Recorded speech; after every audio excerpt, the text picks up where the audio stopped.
Hey everyone, how's it going? This is our weekly recap with head chick Amanda And head chick Laura, who apparently I'm in a bedroom for those who are watching this, not listening. So if you're wondering why I'm just like perched on a bed in a fit chick shirt, I'm at my mom's house. So I gotta figure out where the lighting's the best.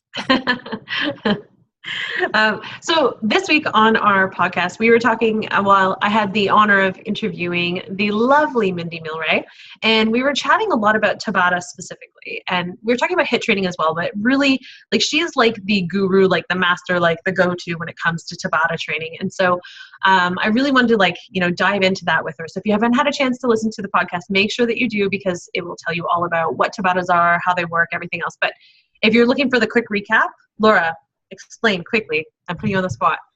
What are Tabatas? How do they work? What is the protocol? Go. You know how I like the pressure. Yeah, it's like a test. Go. Okay. Tabatas. Tabatas are, they're, first of all, one of my favorites. Like, seriously, ever since I've been doing HIIT training, I still go back to Tabatas with my clients, with my own workouts. Kitty! Don't mind links. I think that they're the best. They're the best pattern because they're very easy to do and they're quick and dirty with huge afterburn effects. So a Tabata is essentially, it's a high intensity interval pattern that is 20 seconds of work followed by 10 seconds of rest. Repeat it for 8 times for a total of 4 minutes. So for those visual people, because I know for me, I like to think of an example. Let's say if you were doing jump squats, you would do jump squats for 20 seconds. Then you would take a break for 10 seconds. Then again, go jump squats for 20 seconds, 10 seconds rest, jump squats 20 seconds. And then you do that 8 times. So by the end of 4 minutes, if you think doing jump squats, like 20 seconds, 8 times, you're like gassed out. Like you're so... legs are trembling, but those 4 minutes are hard work, but they're so worth it. And then you get the afterburn. Yeah. And I mean, Mindy talks a lot about the afterburn in the podcast. So I'm not even going to give you any secrets about that. You have to listen to understand how the afterburn works. And she actually did like a super secret little experiment where she even had like test subjects come to a hotel room and do this whole program. Ooh, like where I am right now. And so if you want to hear more about her test and what she did with them and sort of how she was able to really test the theory of the afterburn, make sure you listen because it's really cool. I'm the same. I'm the same with you in the sense of I love Tabata training, but my thing is with Tabata is because traditional Tabata is that you do the same movement repeated 8 times. So for every round you do the same thing.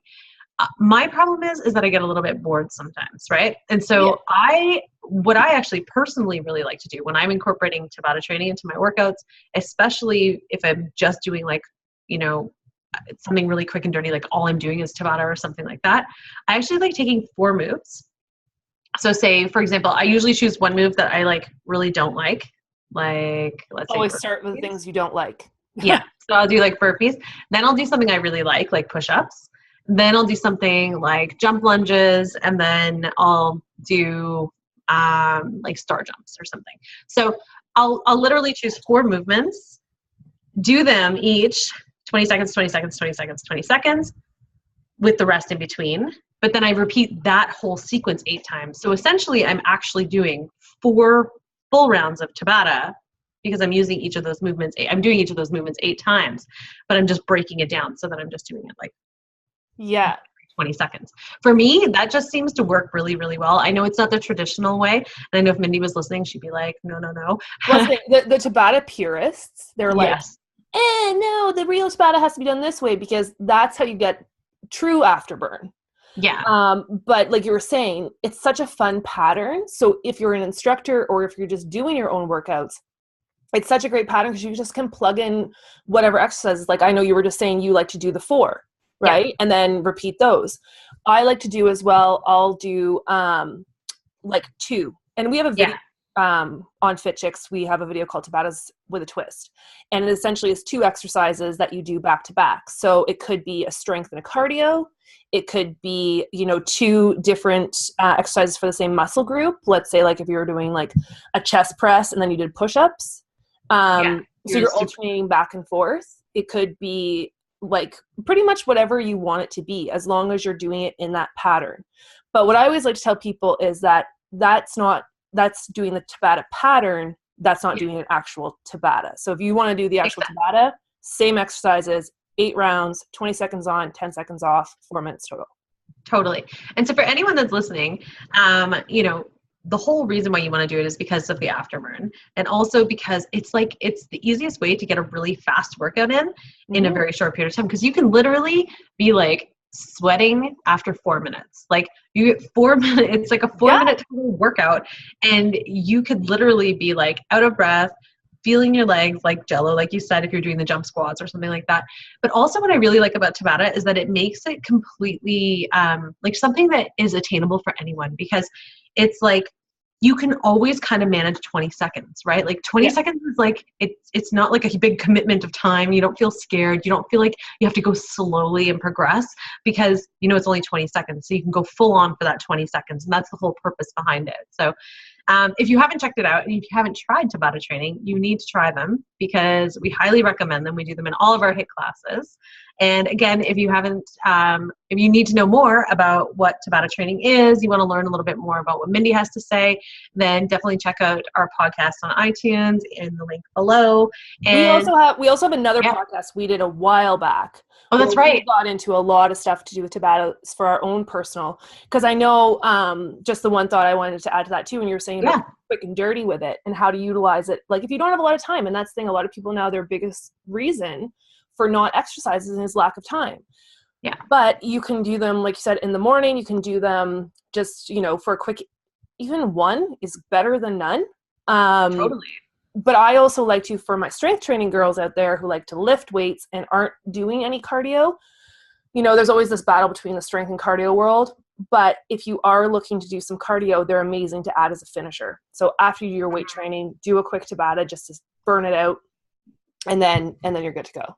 Do you ever do, just to ask you the question, because I know that you're really into like heavy lifting, do you ever use Tabata as like a burnout method, in the sense of like, say you were doing upper body and you were doing like a chest day or something, like, or a chest and back day or a push and pull day or whatever you're doing with your routine right now, do you ever do Tabata, like then you'll do like push-ups as like your burnout?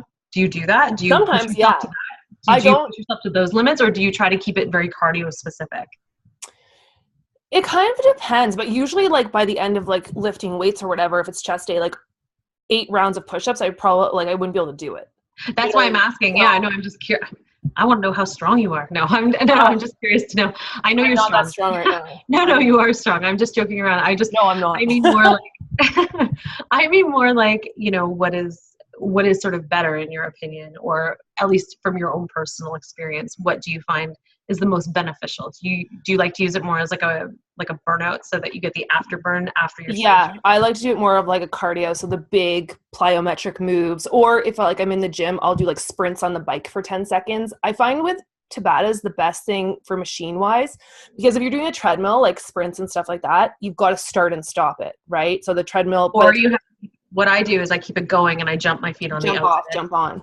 But then you're like, a little risky. Yeah, especially if you're feeling a little bit like jello-y legs. Well, yeah, and a lot of people aren't the most coordinated. Hands up right here, me. That's like recipe. Have you ever seen that YouTube clip where it's like the guy just goes flying off the back of the treadmill into the wall? Like that would probably be me. So I find the bike is one of the best, because you can just really give it and then just slow it down. Or of course, if you're outside, you could just do sprints, like 20 seconds, then just walk for 10, 20-second sprint, walk for 10. I like more of those, and then just leaving more of my like lifting to going heavier and body weight exercises. So, cool. So yeah, love a little Tabatas. Awesome. Well, for anyone who is listening, we'd love to also hear how you like to use Tabatas, or if you've even tried them. If you haven't tried them, once you do try them, please comment below. Let us know what you think. And as always, any questions or anything, email us info@fitchicks.ca. And one last shameless, not plug, but if you guys like the podcast and you find it super valuable and awesome, which we hope you do, we would love it if you could leave a review for us on iTunes. S'il vous plaît. Please. That's my multilingual, my French. S'il vous plaît. Yes, thank you so much, and thank you guys for checking out the video. We will chat with you again next week. Bye. Bye.